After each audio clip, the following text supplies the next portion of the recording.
चल ग, मी जरा बाहेर जाऊन येतो, दादांचं एक काम आहे. काय हो तुमचं? आज आपल्याला बाहेर जायचं होतं ना? अगं एक मीटिंग आहे अर्जंट, आलोच जाऊन. तुमचं नेहमीचं तेच, काय सारखं मीटिंग मीटिंग. अख्खं आयुष्य तुमचं कार्यकर्ता म्हणून जाणार की काय, काय माहिती.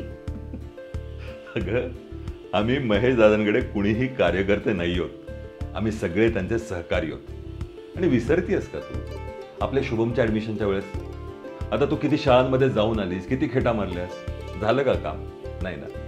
पण महेश दादांनी एक शब्द टाकला आणि आपल्या शुभमला ऍडमिशन मिळालं. आणि हो, महेश दादा सुद्धा आमच्याशी कार्यकर्ते म्हणून बोलत नाहीत, तर आम्हाला सहकारी म्हणून वागवतात. आणि म्हणूनच आम्ही सुद्धा त्यांचे सहकारी म्हणून दिवस रात्र त्यांच्या सोबत असतो. कळलं का? तू आवरून तयार ना, मी आलोच मीटिंगला जाऊ. ठीक आहे, लवकर या पण. हां.